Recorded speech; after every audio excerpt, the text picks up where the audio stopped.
Tired of lying awake, tossing and turning, just hoping for a few hours of sleep? Get the sleep you crave with the one-of-a-kind Tempur-Pedic. Only Tempur-Pedic uses proprietary Tempur material that continuously adapts and responds to your body to relieve pressure, so you get deep, uninterrupted sleep. All night, every night. Now's a perfect time to renew your sleep with the one-of-a-kind comfort of Tempur-Pedic and save up to $500 on adjustable mattress sets. Learn more at TempurPedic.com. Hey guys, it's Allie. Welcome back to Infertile AF, the podcast. This is episode 101 called Alexie. Guys, I'm so excited to tell you about Beli for Women Prenatal, which just hit the market. 92% of women don't get even close to the 450 milligrams of recommended choline they need in their diets. And in a recent study, most prenatals don't contain much of any choline at all. Beli's women's formula includes 400 milligrams of choline. Beli did things differently when they created their prenatal. They looked at the research and they evaluated what key ingredients were needed to help women prepare their bodies to be the healthiest they can to conceive, grow, and welcome new little lives. Beli is formulated with the right nutrients to help boost your fertility, increase egg quality, and support IVF to increase your chances of conception and a healthy pregnancy. Then once you're pregnant, Beli is gentler on the stomach to reduce the effects of morning sickness, made with methylated B vitamins and the right amount of choline to support your baby's development. To get started with Beli, go to belibaby.com and use code ALLIE15 for 15% off your first month of either Beli Women or Beli Men. Again, that's code ALLIE, ALI15 at belibaby.com. That's BELIBABY.com. Thanks, Beli. Okay, guys, so today's guest is my friend Alexie, who is one of the co-founders of this incredible store in Toronto and online. It's called Crying Out Loud, cryingoutloud.ca. And she founded that store with 3 other women because they were all going through early widowhood. They had all shared the experience of losing a partner at a young age. So today, Alexie is going to tell us all about her story, which starts before her husband unexpectedly passed away when they had their first daughter through IUI. And then we're going to get into that unexpected, tragic death of her husband and Alexie rebuilding her life again in her 30s as a young widow. And now where she is today, where she and her new partner are also experiencing infertility. So they've been going through IVF. She's going to tell us all about that and where she is now. So she's an incredible person. Definitely check out their store. And without further ado, this is Alexie's infertility story.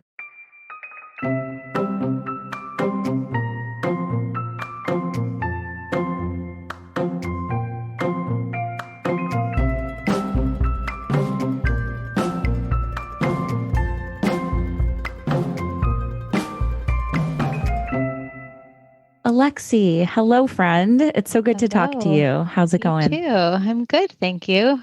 Let's start at the beginning. Tell me, what were you like as a kid? Were you maternal? Did you always want to have children when you grew up?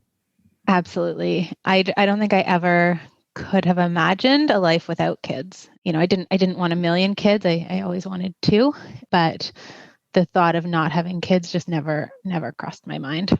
Mm-hmm. So fast forwarding to when you started to get in the mindset and the place where you got married, right? And then tell me about meeting your husband and what happened. How long before you guys started talking about, starting a family?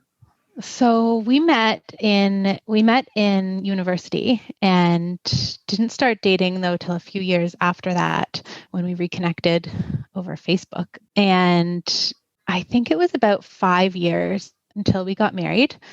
And we didn't start trying immediately, but we got married when I was 30. So we were, we knew that time would be potentially a factor. Mm-hmm. And so we started trying maybe like within the year. Mm-hmm. And so did you know anything at that point about your fertility and how, like what happened as you got older and the eggs and the ovarian reserve and all that stuff? I mean, ish. I knew that I was getting older. I mean, now I look back and I think like, imagine like being 30 and doing this, that would be a dream. Right. But at the time when you're 30, you feel old. And I guess at that point time I was probably closer to 31.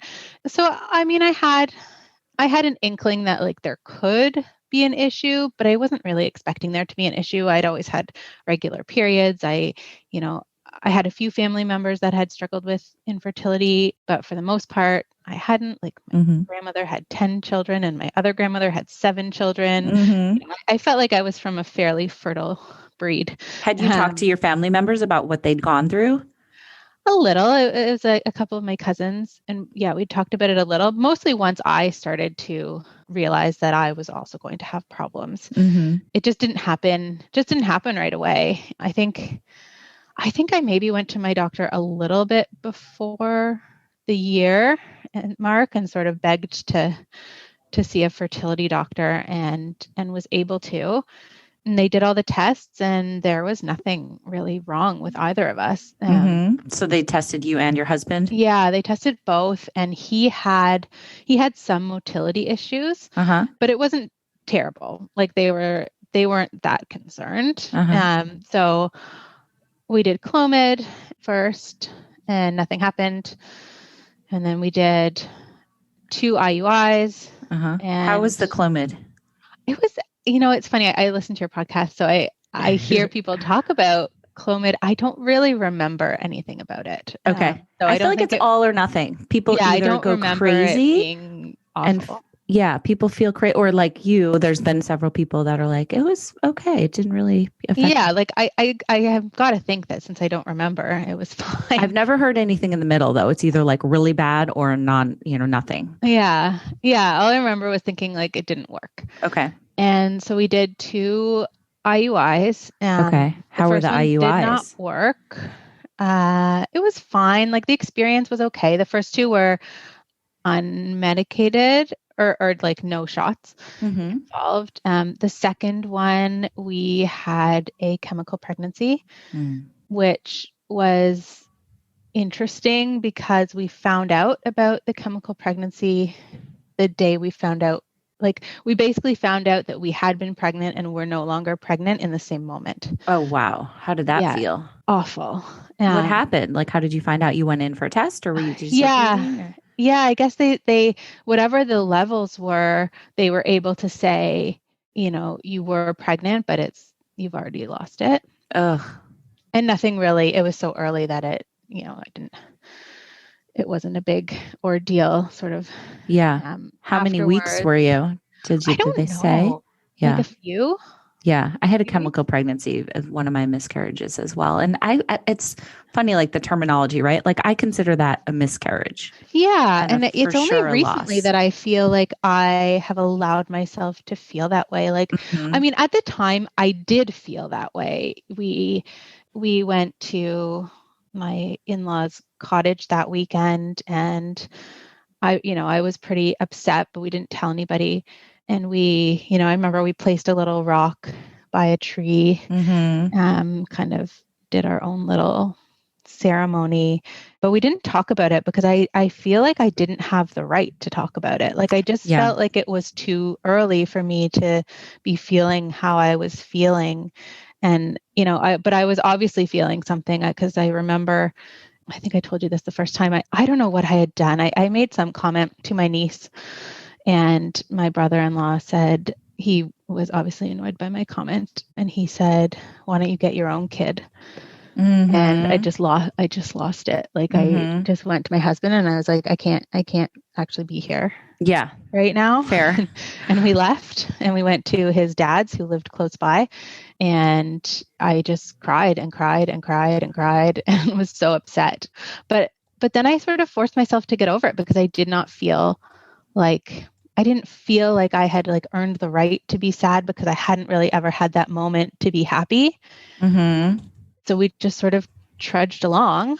and did another IUI. And I only sort of recently have sort of looked back and thought, wow, I didn't give myself the permission I should have. Yeah, I think that's really important to point out, because you hear a lot of times in this community, well, it was just a chemical pregnancy, or, it was just, or I wasn't that far along, or, like people are, and that's okay if that's the way that people genuinely feel about it. I'm not saying everybody has to make a huge deal out of it if that doesn't seem normal for them either.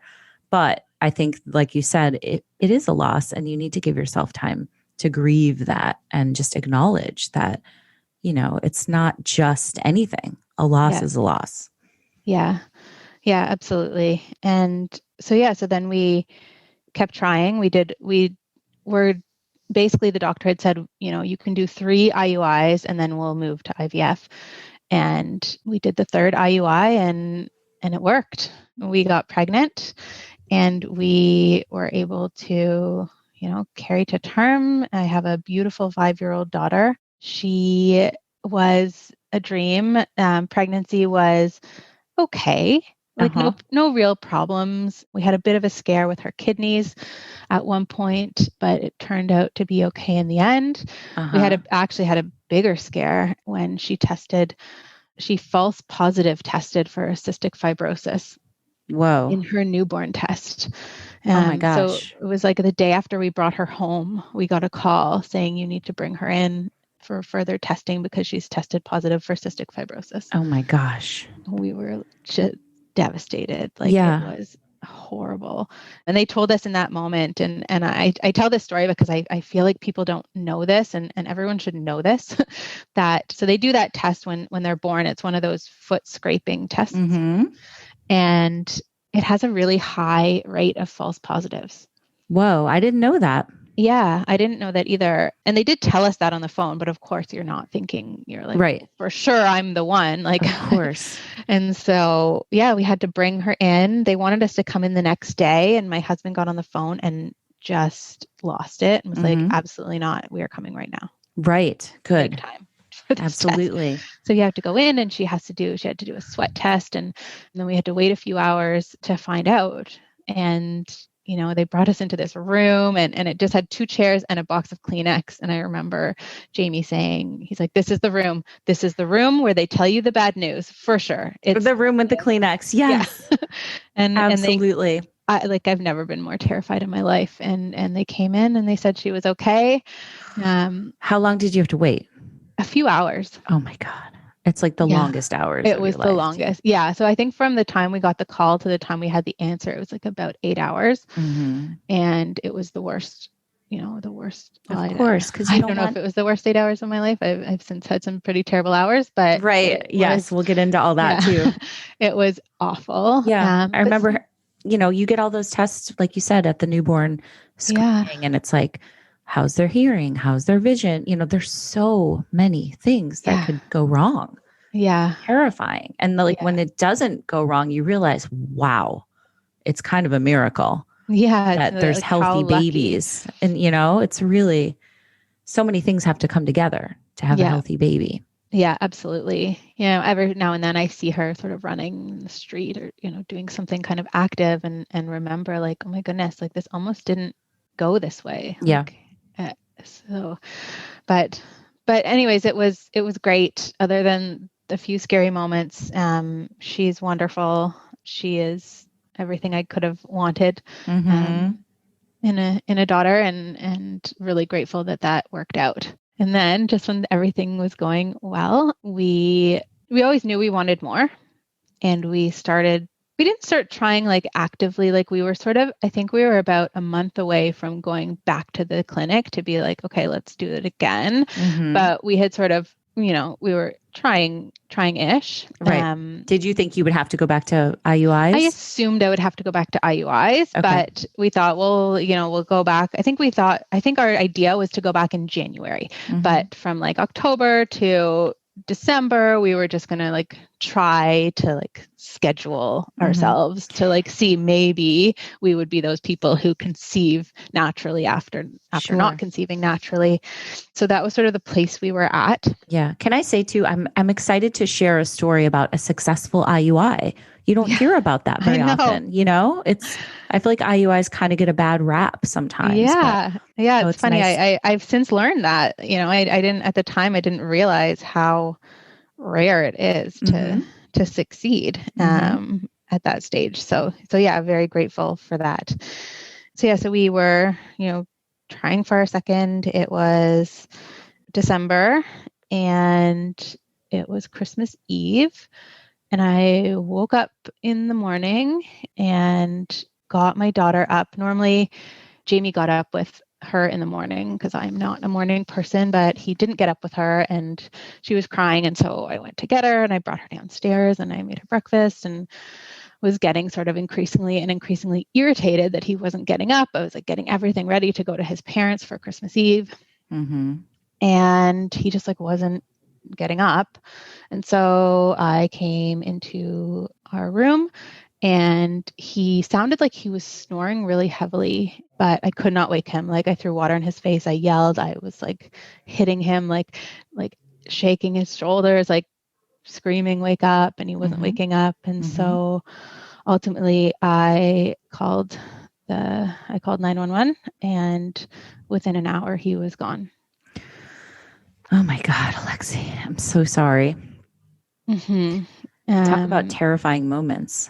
Yeah, it was terrifying. It was awful. Yeah, it was a blur. It was like anyone's worst nightmare. I just remember like sitting beside my Christmas tree, being like, what is happening right so now? Was he actually snoring and then no, he passed away, or like snoring is like when you're dying, sometimes the body makes a noise like that sounds like snoring, but it's the body shutting down.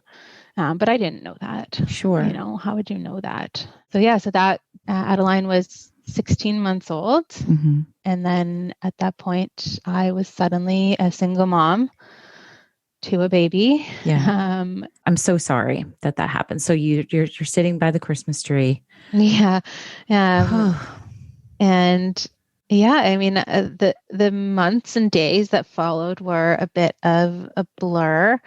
I took time off work, which was great. I think here in Canada, we're really lucky in that you I think get more time off than you do in the US. Probably Canada is better in all regards of like healthcare, grieving, like all that stuff. I know. And then my company was really great. And in those early days, and some of you might know of my sort of side hustle business, Crying Out Loud. Yes. We just did our giveaway, and sort of that was born in those early days because I met my co-founders who were also young widows. Sarah had lost her husband a few months before, and she sort of found me through this Facebook mom group that we were both a part of. And then Shannon's partner died a few weeks after mine. And I just happened to have come across his obituary and reached out to her. And that must have felt so great to find people that were going through what you were going through. So these young, I don't know what I would have done. Being a young widow, like you never thought that you would find yourself in that situation. Yes. I'm sure nobody ever does. No, absolutely not. And, it's similar to the infertility community. There's groups online and, probably it's not as many people, but, there's groups where you can sort of connect with people all over the world who are going through the same thing and share your stories. And, I was really grateful to have found some people though, who they literally lived in my neighborhood. Wow. And we just became fast friends. Janice, we met almost a year later, when her husband passed away as well. And those girls got me through everything. Like, I just don't know where I would be without them. Right. If I didn't have somebody to go through like all the ups and downs, and especially like people to laugh with. Like, there's things that are funny about death. And, yeah, sure. No one else really understands that. Like there's things that we were able to laugh about with each other that like we really couldn't have laughed at with other people. Like, or like in the early, when we started dating again, like, that felt like something that felt awkward to talk to other people about, but they got it. Yeah. Like they got the need to exactly. keep going. And that, just because you were dating somebody new didn't mean you didn't love your husband anymore. Right. Of course. Your heart grew to make room for new love. It's like when you have, well, I don't know, but I would imagine it's like when you have a second child and you think, how could I possibly have more room to love? Like all my love is taken up by my first child. Right. But you do, because your can heart vouch. just expands. It's possible. Absolutely. Yeah. And it's the same way. So it was just really nice. It was nice to like have someone to talk about like how weird it was to be on a dating app when you've never done that before and you're doing it in your late 30s for the first time. Like it was just so great to have them to go through it with. And obviously, my family was amazing and, my friends were great, but they just didn't get it in the same way. Totally. That's the same parallel we can draw with,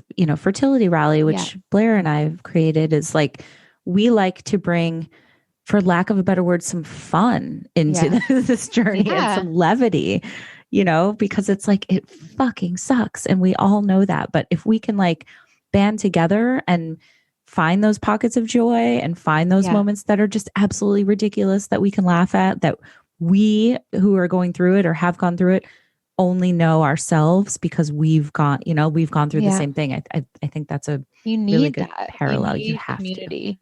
To. Absolutely. So I'm so glad. So tell me about Crying Out Loud. I know, so like you said, we did a giveaway. You guys have a store. You've got such awesome products. And I love, like you said, there's a lot of stuff that has a wink and like a, like a sense of humor. Like I posted one of your cards the other day that was like, hey, 2020, fuck you.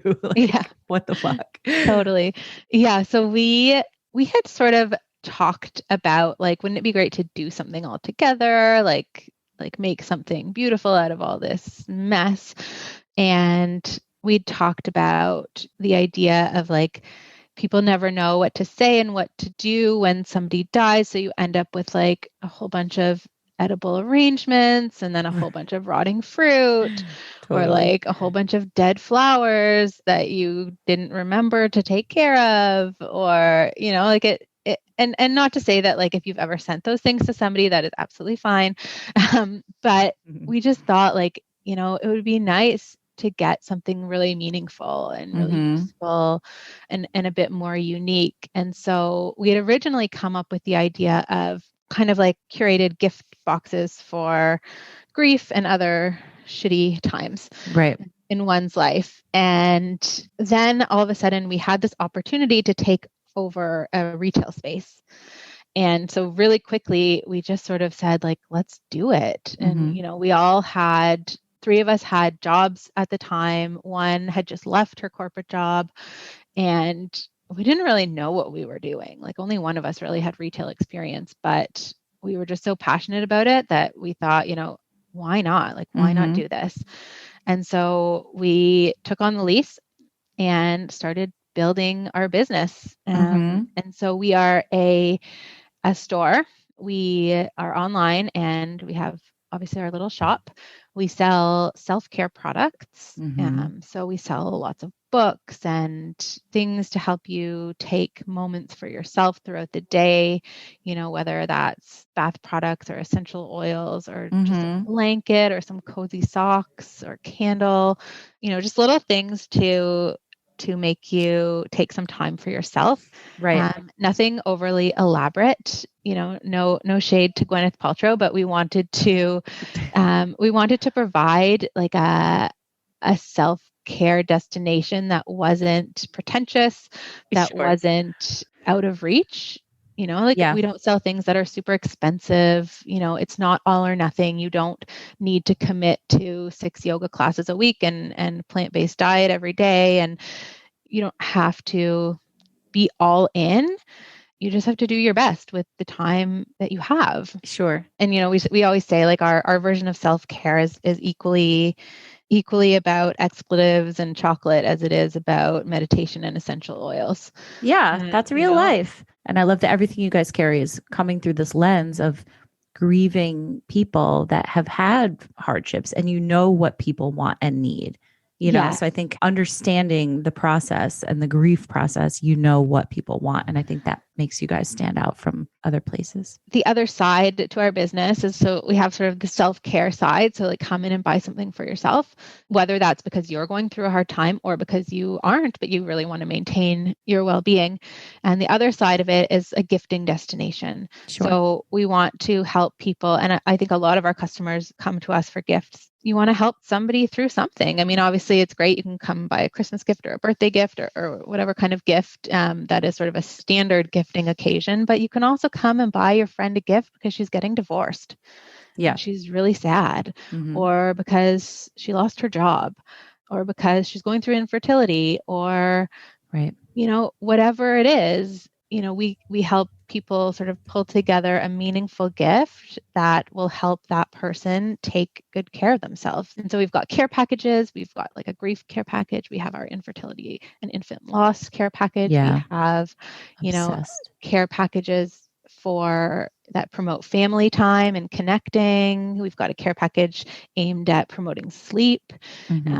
All sorts of sort of care packages that people can send to people who need a little boost or a little. That's awesome. Yeah. Okay. So let's go back to what was happening in your life. So yes. So fast forward a couple years, and actually I'll go back a little bit. As soon as I sort of came up for air after my husband died, I started thinking about, well, for one, I was grieving this loss of a second child that we didn't get to have. I always maintained that was a big part of my grief. It still is, especially since we were so close to doing that. I wished we had done it sooner. I wished I had, even though it would have been horrendous to have like 2 under 2 by myself, I really longed for that. Yeah. And I thought a lot about freezing my eggs. And in hindsight, I should have done that. Absolutely 100%. I should have frozen my eggs, but it seemed like a lot of money.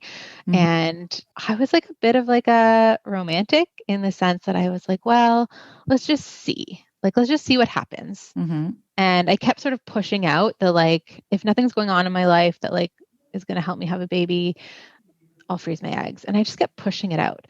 Again, in hindsight, that was a mistake. But anyways, here we are. That's where you were at that time, though. That makes sense. Yeah. I just and I honestly think if it had been cheaper, I would have done it. But just the idea at the time of spending $10,000 or however much it was going to cost, more than that, probably like 20, to freeze my eggs just seemed ludicrous. Yeah. I think that's very common. And a lot of people go through that too. Yeah.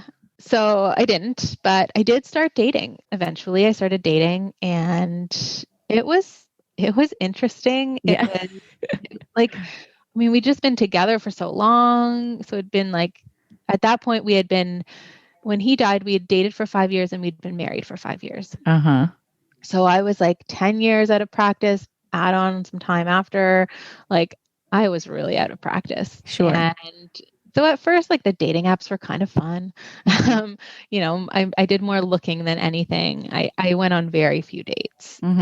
Also, I was very upfront about my situation, and that was too much for some people. I'm sure. Yeah. Like people just weren't ready to take on a widow with a child. Yep. It's not everyone's bag, which was great because like that really helped me weed out the ones that weren't for me.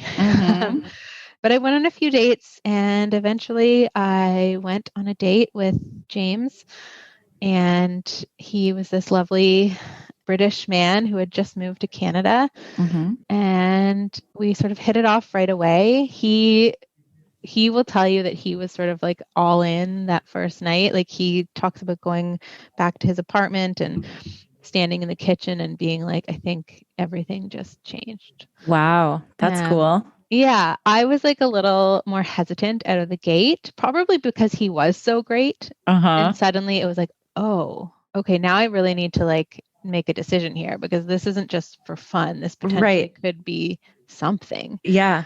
So I was a little slower out of the gate, but we just kept seeing each other and kept seeing each other. Eventually he met my daughter and he was so wonderful with her.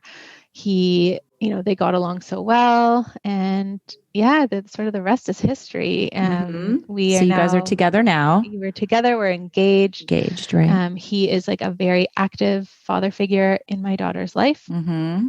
She actually brought home an art project yesterday, and it's in French, and it said, "Dans la famille de Adeline." So in Adeline's family, il y a maman, papa, papa. So there's a picture of her and me and two dads. Oh, that's so sweet. Yeah, it was so sweet. And so that is our family. Right. We talk about Jamie all the time.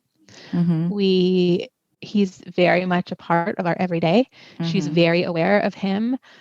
She talks about him all the time. She talks about how she misses him all the time. Mm-hmm. She can't actually probably remember, but she thinks she does. Yeah. Which is wonderful. She knows lots about him.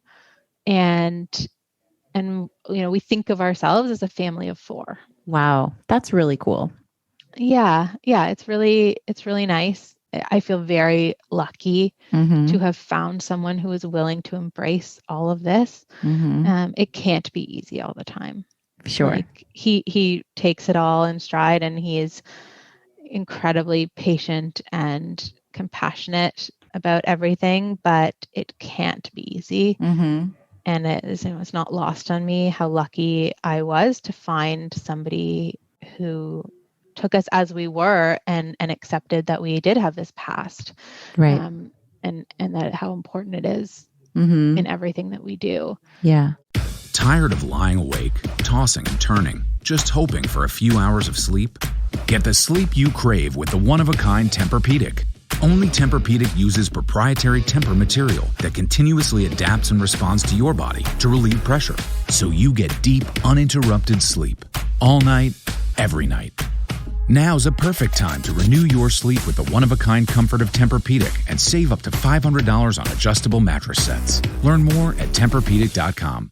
So did you and James start talking about having more kids? Right away. Okay. Right away. We started trying before we got engaged. Mm-hmm. We both knew, at this point, if I thought the clock was ticking before, now the clock was really ticking. Right. And I kind of knew, I just thought, even if somehow things didn't work out, I wanted a baby. Yeah. Even if it ended up that we split up and then we co-parented, that was okay with me. Not that I anticipated that. I didn't think we were going to break up, but I was just sort of, I was comfortable that we were trying before we made this sort of forever commitment.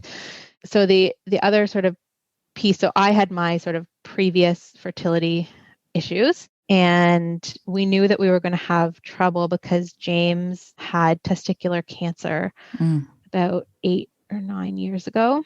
Okay. So when he was in his 20s, he had one testicle removed and he had radiation. Mm-hmm. And so we knew that it wasn't impossible for us to have children, but it was going to be a challenge. Mm-hmm. Did they freeze any of his sperm at the time? No, which is baffling to me now, why they didn't recommend that. Mm-hmm. But I mean, here we are. Sure.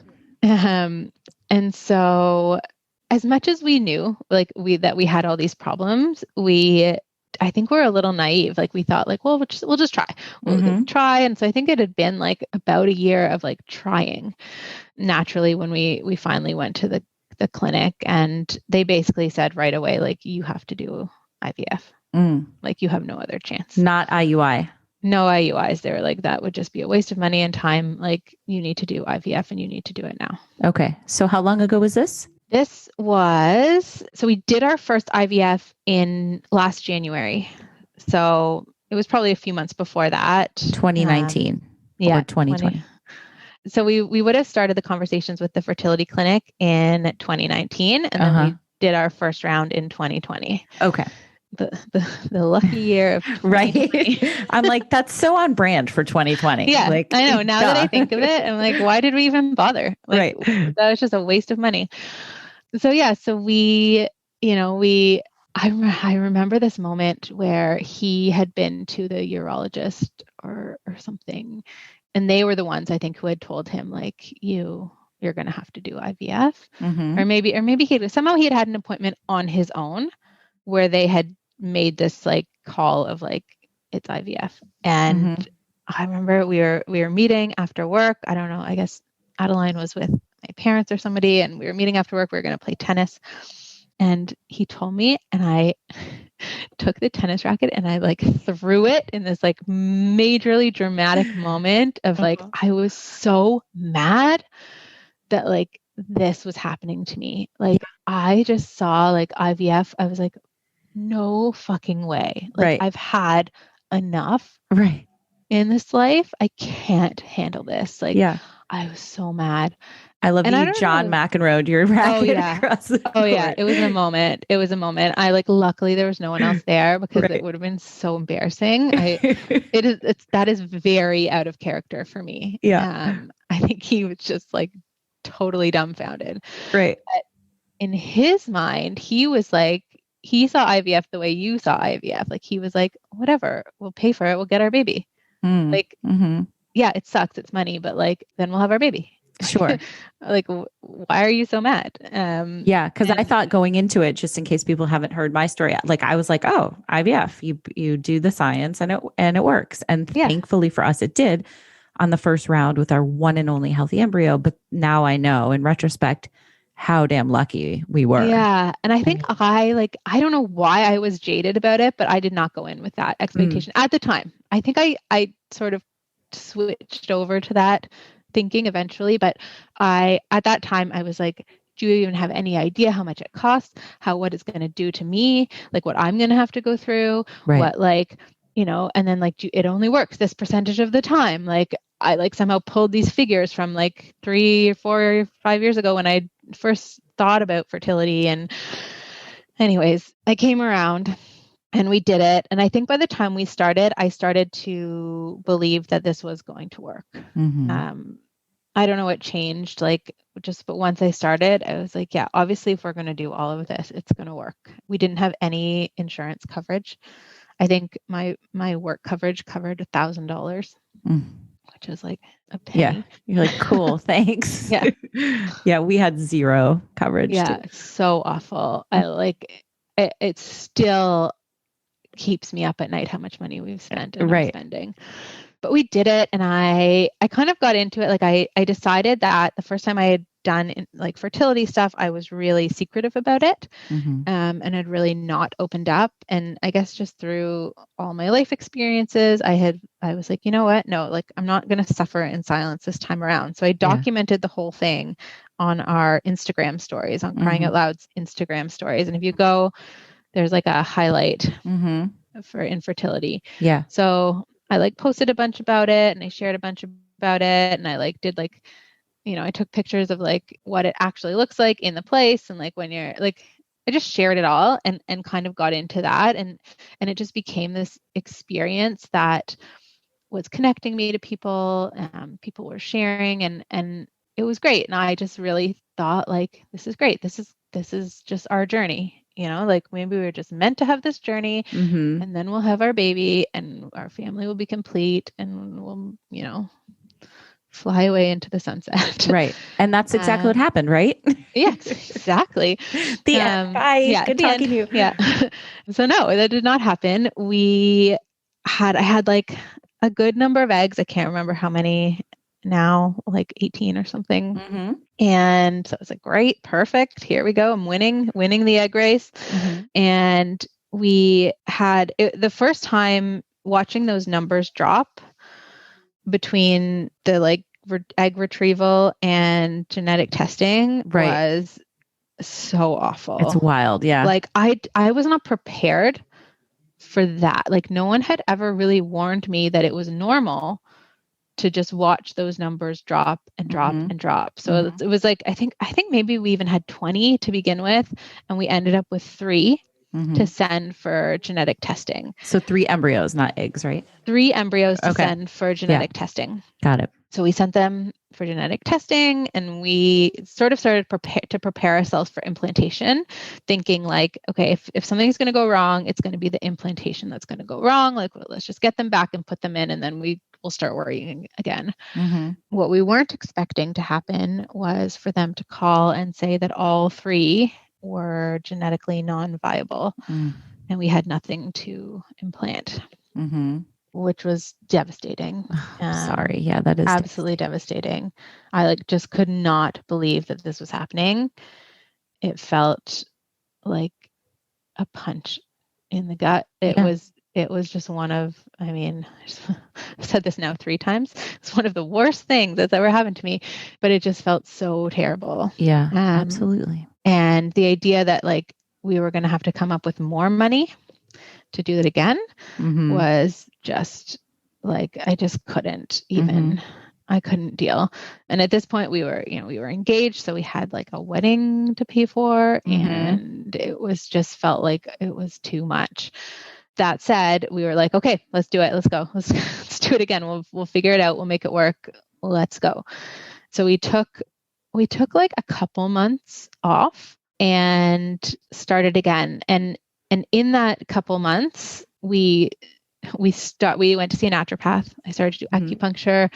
We started on a good path, and then COVID came and completely derailed everything, including our cycle, but also our, all of our efforts to eat well and not drink so much. And right. I'm not saying that's the be all and end all, but it just, everything just felt like it was up in the air. Yeah. It just derailed your plans in many ways. Yes. Totally. We didn't, we were kind of like, well, who knows when we're going to do this? Who cares? Right. Have that McDonald's again. And exactly. So it wasn't until the summer that the clinic reopened. And then at that point, and all this time, so our wedding is scheduled for next August. So actually this coming August now. Right. 2021. Yeah. So good. I've been this whole time planning that I'm going to have a baby before the wedding. Okay. And so as the months are going by, I'm thinking oh my God, I'm going to only have 3 weeks postpartum before the wedding, or oh my God, I'm going to have a literal newborn, 3 days old at the wedding. Doing the math. I think that's so common in this infertility journey for everyone. It's doing the math of what life experiences are you going or coming up, and so-and-so's wedding or such and such vacation. And oh my God, I'm going to have a newborn. I want to be pregnant at my wedding. I think people who do that, that's amazing. But I know myself pregnant, and I was sick. Yeah. I was sore. I was grumpy. I don't want to spend money on a wedding and be miserable during the wedding. Totally. That makes sense. But I bought a dress that would accommodate a bump if I needed it to. Okay. And so I was okay, basically as soon as the clinic opened, I was we need to go now, because we are on a schedule. Right. I have a wedding to attend. Totally. And so we rushed right into it. So all of the things we had tried to do nutritionally were really we didn't have the benefit of those things. But still we were it's obviously going to work this time. This is it didn't work the first. So it's clearly going to work now. I somehow became more hopeful by the failure, because I was well, now we have to, it has to work. Right. That makes sense. Yeah. It has to, how much more shit can we take? Yeah. How much more does the universe possibly have in store for me? Yeah. You have to give me this baby. And so we did another round this time. It was a lot easier in the sense that I knew how to do the shots, and I knew what to expect. And we did it all. And we did the egg retrieval. I think I got a few less eggs than the first time, but still I had in the late teens, which was great. And everything, we were, pretty positive. And we were at my parents' cottage, and it was that time where we were waiting for the update call to tell us how many eggs we had lost, essentially, where the number had dropped to. And I missed the call, and the technician at the lab left a message, and he was like, "Hey, Alexie, I'm just calling with your update. Unfortunately, we don't have anything frozen yet. There's I don't know. I honestly can't remember the term of it. There was some word, and then it cut off. Like the message just dropped, and it's a long weekend. God, no. And I'm like, wait, like what? What did he say? And James is like, what did he say? And like, I don't really know. Like he said some weird term that like I couldn't even really hear or understand. And I think he said we don't have anything, but he also said, but, and then it cut off. So like maybe we do, maybe we don't. So oh my God. I like frantically like tried to find like the number to call the lab, but it's literally a holiday Monday. Oh no. And I'm like, I just like pounded my fist so hard. Yeah. I was like, no. I was like, oh my God, like, what are we going to do? So finally, I was able to email my team, like my nursing team at the clinic, because of course the lab is like located at the clinic and it's like side by side, but it's actually a different business. And she thankfully was able to get in touch with the guy who had called me to tell him that the message cut off and he needed to call me back. So he did call me back and told us that we had, I think it was called P3 arrest. Okay. Which basically meant that some of the eggs had fertilized, but they just stopped like progressing. Mm-hmm. And at this point, there was one that they had like a 1% hope that it might reach the point of being like a viable embryo, but like really probably was not going to, but they were going to watch it for one more day just in case. And the rest of them were duds. And we basically had nothing. Like we didn't even get to genetic testing this time. Mm. And he sort of explained it like, he's like, it's like pretty rare, this thing that happens. He's like, I really don't see it very often. You know, it could be the egg quality. It could be like a fluke. Like, he's like, I don't really know what to tell you. I'm so sorry. Gosh. You're like, that's what you want to hear. It's a fluke. Yeah. Like, once again, you're on the receiving end of this very rare situation. Yeah, because after the genetic testing one too, like we were like, so what is it? And they were kind of like, we don't know. Like it could just be a bad batch of eggs. Like there's nothing to say this will happen again. And like they're very encouraging after the first one that we try again. So after the second one, so first of all, that in that moment, like we were both just like crying, and we were in our room there and crying, and Addie came up stairs and she doesn't know anything at this point about what we're doing. You know, she asks all the time for a sibling and we just sort of say like, yeah, maybe one day, like, right. We'll see. Yeah. But she doesn't know what's going on. And she was so incredible. I can't tell you how incredible she was. Like she's so empathetic. Like, I don't know if it's because of what she's been through or if it's just how she is, but she has so much empathy. And she's, you know, she came over and she was like, what's wrong? Like, what happened? And so we just told her, we just like told her everything. And she was like, it's okay. She's like, you have me and that's enough. Oh my goodness. And she, you know, she's like, if it doesn't work, like, it's okay. Oh, what a sweetheart. Like, she's so sweet. And then she went downstairs and she came up and she'd made us a card. No. It was so amazing. And she said to me, well, why didn't you tell me, Mommy? Why didn't you tell me this was happening? And I was like, well, I didn't want you to worry. And then all of a sudden she had clicked and she was like, is that why I had to go to Grandma's all those times? Oh, when you went to the doctor? And I was like, yeah. And then I realized, like, you know, I just been telling her, like, Mommy has an appointment, so you have to go to Grandma's.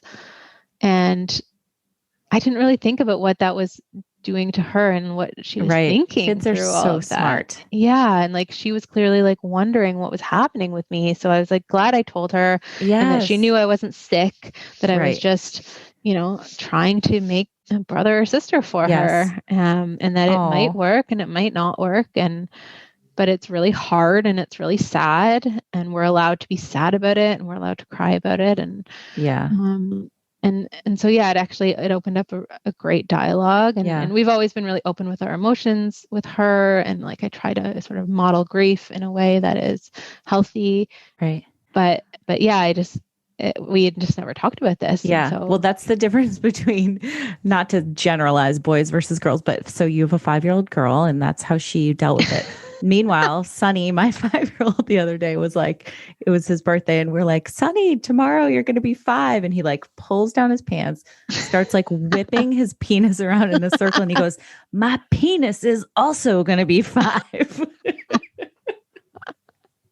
So that's where we're at. That's amazing. No, she has moments like that too. She's really into private parts right now. Yeah.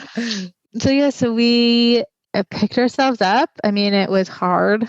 I still can't believe that happened. Yeah. But the worst part was that when we talked to the doctor, he was not very optimistic about our chances. So whereas the first one, he was sort of like, that happens. Like, you just never know. It's just like a bad combination of genetics and it didn't work, but like, absolutely, let's do this again. This time he was like, I don't know what to tell you. Like, he's like, I feel like it's not clearly the sperm. It's not clearly the egg. It's like maybe both are bad, in which case like this might never work. He's like, I'm not optimistic about moving forward. I will if you want, but like, I want to be realistic too.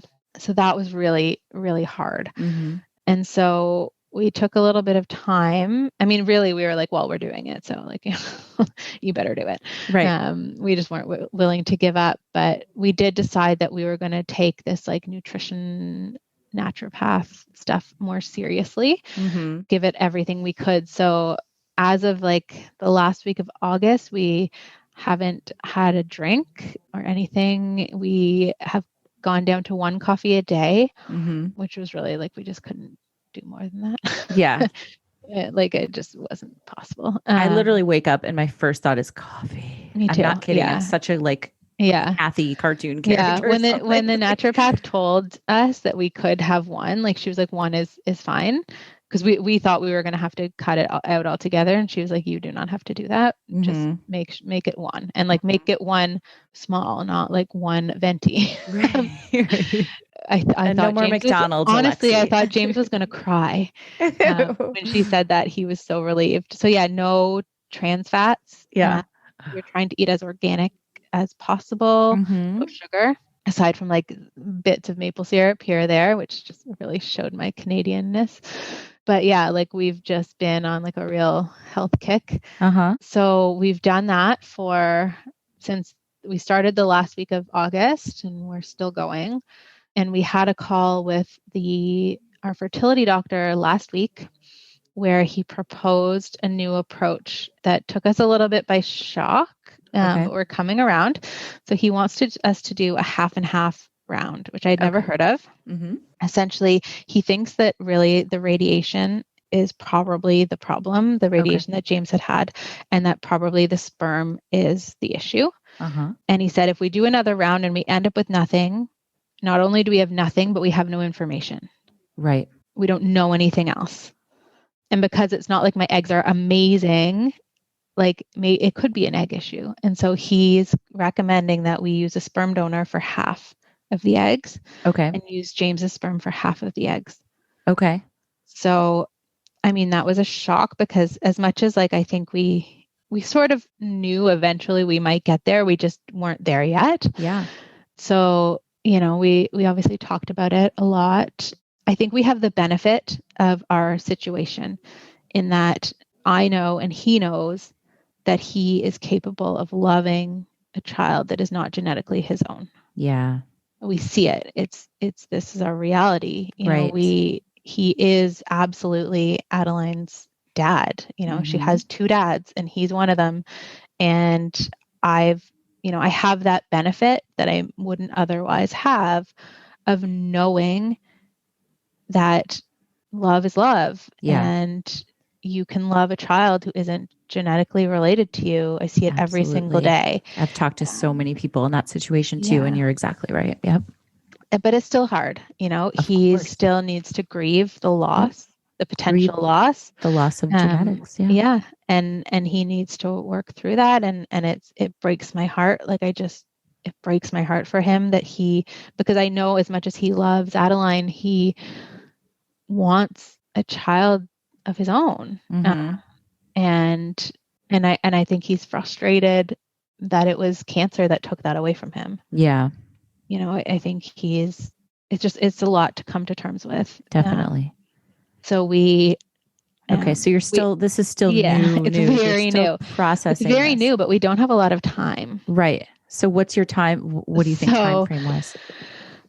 So we're basically starting like at the end of the month on like the birth control weeks and then right into the cycle. Okay. So I think we've, landed on the fact that we're going to do this half and half cycle. Yeah. Because at least this way, like hopefully we end up with something. Yeah. But if we don't, then we know it's an egg issue. And then if we want to do it again, we know we need to try an egg donor. Okay. Or we need to do something totally different, like adopt or do something. Like we just, if we did it the other way, we would literally be left with nothing and no information. So at least the doctor said this way we can like, maybe we'll get something. Hopefully we'll get something. I mean, hopefully we get something with James's sperm. Like hopefully all these lifestyle changes we've made will help and like we will get something through.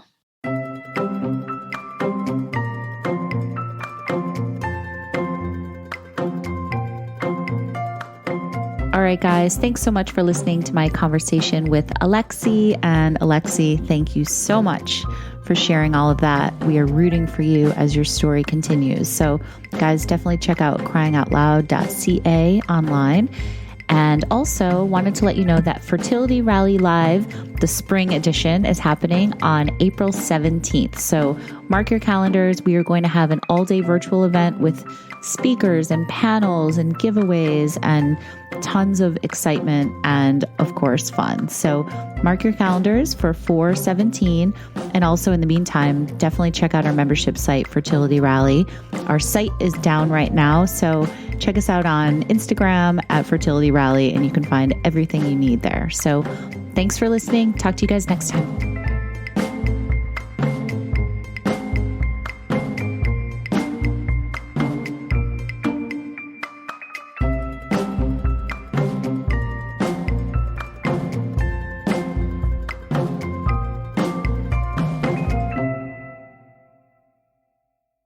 Tired of lying awake, tossing and turning, just hoping for a few hours of sleep?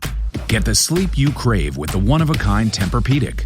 Only Tempur-Pedic uses proprietary Tempur material that continuously adapts and responds to your body to relieve pressure, so you get deep, uninterrupted sleep. All night, every night. Now's a perfect time to renew your sleep with the one-of-a-kind comfort of Tempur-Pedic and save up to $500 on adjustable mattress sets. Learn more at TempurPedic.com.